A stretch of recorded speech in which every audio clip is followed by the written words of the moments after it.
Hey folks, Kevin here. Well, it's August 15th, 2018, and this is another episode of Ask Me Anything.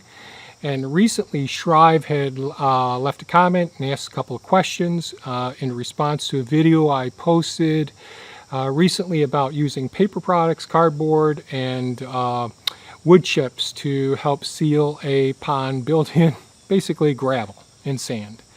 And Shrive commented and asked these questions. What good books or resources would you recommend for someone venturing out into building waterwork features such as ponds or dams? Also, if you could make a video of tips or mistakes of specific errors you've made that you wish would have been done differently, I would really appreciate it. Thanks, and hope you're doing very well, Kevin. Well, thank you for the comment and questions. I really appreciate it. I'm hoping my focus is working out okay here. So, books and resources. I'm dyslexic. I hate reading unless I have to, and I really haven't found any real good books for designing and creating dams and ponds. And when I use the terms ponds and dams, most people use them interchangeably. I think of the pond as being the whole structure, and I think of the dam as being the retaining part that you're constructing to retain the structural integrity of the pond. That just for clarification for what I mean when I'm talking about things. So I don't know of any good books as resources. So those of you who are familiar with excellent written literature, please leave a comment with your recommendations in the description below. I'd appreciate it. As far as other resources, I rely heavily on my lifelong learning that I've obtained through observation and interaction, building ponds and various systems here on the property, as well as other locations, and my observations and carefully analyzing and dissecting features that I've seen in various places, all around the country. So one of my innate qualities is that I have the ability to I guess see things that may not be easily identifiable for other people. I'm always looking at and analyzing how systems actually work. What our runoff surfaces, what the slope is, what materials are here, what do I think the absorptive capacity is, where do I expect the water to go, or where the sun is going to hit at what time, and so on. So I have a lot of lifelong learning experiences that have really helped me through the process, as well as having worked with really good earthworks people, people who run heavy equipment every day of their lives for a business, so that have been on this property and worked with excavators and all. And I've learned a lot, and we've learned together as well. I think that they've learned some things from me as well. But as far as a resource that I think was really helpful for me, in 2013, I took an online PDC with Jeff Lawton. That's GEOFFLAWTON. Jeff Lawton, he's a well-known permaculturist.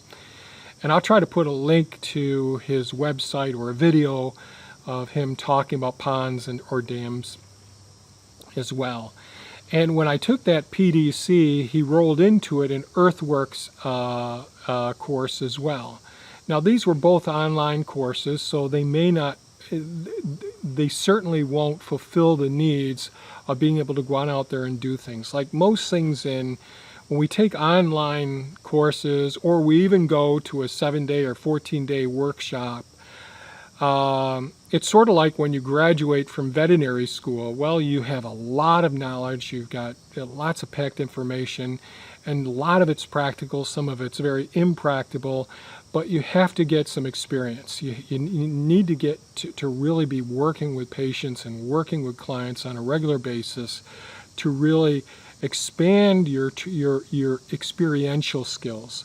You have some book learned or online learned intellectual capital, but you don't have that experiential capital. So that's something. Now, this worked out fantastic for me. It may not be the best way for most people to learn, and it may be very expensive, and I don't know that you can get courses like this. And another thing I'll say is that people who offer PDCs, permaculture design certificate courses, have different teaching goals and different ways of approaching transferring knowledge and different aspirations for their students as well. So there's many different ways that permaculturists present information, and there are many different learning styles as well. So I'll just mention those couple of things, but that's how I learned a great deal about permaculture and earthworks design as well, and really helped me to get some framework or context that helped me to further my understanding of the systems that I've been designing. Now, as background information, some of the swales that we put in, only a couple of them were put in before I took the PDC. Three of the ponds were already put in before I took the PDC or took the Earthworks course. Our bioremediation system was already installed before taking the online course. Our soil collection harvesting system, canal system. So we have a canal system that I harvest soil from as well. And these were all things that I learned how to design these things based on some online research, but basically through observation and interaction and realizing, geez, with my canal systems, I'm having sediment accumulate in these systems, which is a problem and difficult to harvest. So I'll put in a soil collecting system before it goes into the bioremediation system, which goes into the next pond system, and so on. And I knew I wanted to gain as much harvesting of water on the property as possible to create habitats and to recharge aquifers and to prevent water from rapidly going into, which runs right near us, the Oswego River. So I wanted to take every drop of property on our porous surfaces, meaning ground, nothing concrete, nothing asphalt, and not rooftops and that sort of thing. So the porous surfaces, to increase the porosity and absorptive surfaces around so that it require less watering, to increase carbon sequestration in the soils, to build more food forests, to build more wildlife resources as well, and habitat. I knew I wanted to do all of those things. And taking all the water that comes on the property, and I'll just stop for a second and say we've been through basically a several-year drought here on this property, and it may not look like that. You see all this green around. Now, just yesterday we received 2.65 inches of rain. There's places, and I live in central New York. There's places around us that have, in Pennsylvania, New York, and New Jersey, which are on the news right now, that have had serious flooding and lots of property damage and maybe even people's lives lost. So they have these severe weather events that happen at different times. But yesterday we received 2.65 inches, which brought our 12-month total up to 18.77 inches here on this property. And therefore, we're nowhere near the 42 inches, which is, according to the average climate data that the U.S. Department of Agriculture and the Weather Services say is our average for this area. Well, we haven't come close to it in over 10 years. So these are all things. So we measure on several parts of our property what our precipitation actually is, what our snowfall is, what our wind speeds are. And I'm looking at all this, and in order to become resilient, the ability to bounce back when we have severe weather events is part of the design system to mitigate what we're going to do, if we don't have that tremendous absorptive capacity on our property, then we need to plan for those severe rainfalls, which create flooding. So we have these non-porous hard surfaces. And to give an example, on a rooftop that's, let's say, 1,000 square foot, 50 by 20, or whatever it is. Our home is 24 by 40, but we have 2-foot overhangs all the way around. So it's 28 by 44, not square foot, but those are our dimensions of our roof, and not to include our garage and our mudroom. But these aren't large buildings, and just 1,000 square foot with 1-inch accumulation of rain is over 600 gallons of water on a hard surface. And then you basically took each part of the property and tried to say, geez, in this area here, what's the absorptive capacity of this? How much rainfall will go here, and then how much runoff will there be? How will I control that runoff? And I know this is very wordy, but I wanted to let you know how I think about things. So our ponds, pond 1, which we'll go up to in the video here in a couple of minutes, pond 1 is on the highest part of our property, up in the northeastern part of our property. And it's the pond of the highest elevation. However, lower on the property, along the road frontage, which has a crown to the road, I actually have a couple of swale systems put in there, and 2 of them are at different heights. So as the road gradually moves down as it goes west, slopes down, the runoff goes into a lower swale, but the upper part of the swale, which is several hundred feet away from the highest part in the property, I collect water in a swale, and a swale has a relatively flat base with a sloping uphill side that feeds into the swale, and then a mound on the downhill side that is a tree growing surface on the downhill side. So there's a mound on the downhill side, and this swale, the base of it is level, and this collects the runoff as you go down the property into the swale. But this swale actually feeds that higher point on the property, the pond number 1.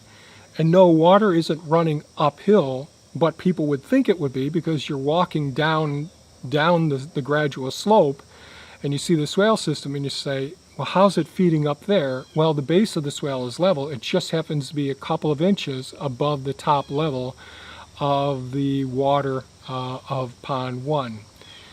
The other thing is, our ponds here are put in places that I didn't know I would be putting them in those locations, how much of an impact it would have when I first put in the ponds. I put them in for other reasons. And as I started analyzing what's happening with our climate and what's happening with our food resources, and the necessity, how water sovereignty is so important, and how municipal waters are becoming more and more contaminated and more of a health risk for us, I really thought serious about bioremediation, water harvesting, water storage, water recharging systems as well. And so those are all things that are aspects that I've been gradually learning more and more about as time has gone on, incorporating into our systems. Now, I know I've gone way off base here with this, maybe I'll make this into a couple of videos and actually do the walk with showing where I've made mistakes and all in a separate video, because I think this one isn't getting too long. So there are YouTube videos, and I would say that, and I think Jeff Lawton's are Vimeo videos, and he does have a set of DVDs that are for sale as well, and I'll see if I can locate those and put some links in the description below to resources that Jeff Lawton has. I really haven't found any great resources, and so I guess what I'll do, now that this video is getting so darn long, I'm going to create another video talking about what are some of the things I wish I had done differently when I put in the system. And just the other day I put in a system that I neglected to take the next step on, and that's more of a challenge today because of it. And that goes with that feeding into pond 5. So I hope this wasn't too off the mark with answering the first part of the question, Shrive. I do appreciate your comments and questions, and I look forward to creating the next part of this video in the near future. If this video was of value, please give it a thumbs up. Please comment, let me know. I know I'm long-winded and it takes me a long time to get to the point. I apologize for that. I'm trying to get better, but I'm a slow learner as far as that goes.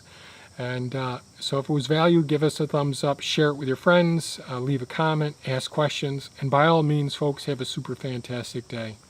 Bye-bye now. Hi, I'm sitting on a 2-meter bucket of an excavator, a tilt angle bucket on a 25-ton excavator. This is a huge machine, but an incredibly creative machine. We're going to give you a very special package which involves machines like this. It's an Earthworks course. It's a very special Earthworks course.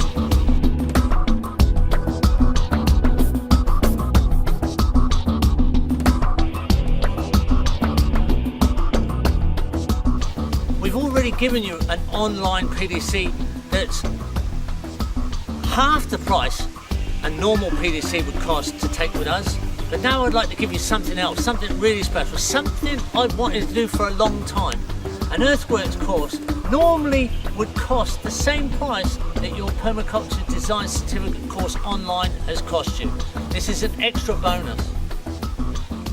We are going to take you through everything you need to know for permaculture Earthworks design and direction.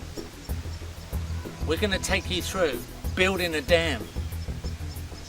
We are going to take you through building swales. We are going to take you through house sites, terraces and benches and how they drain off exactly and how you measure all these elements. We're going to take you through crossing pipes. We're going to take you through swivel pipes. We're going to take you through a combination of elements and how with good design they all mesh together and become one operating rehydration unit. This is something that I've wanted to do for a long time, to put it all together as one package.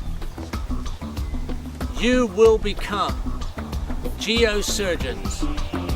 You will become reconstructive earth surgery permaculture design directors to really get out there and do the reparative work that is so essential.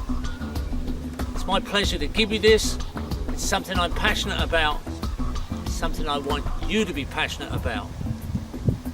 This is going to be really good fun.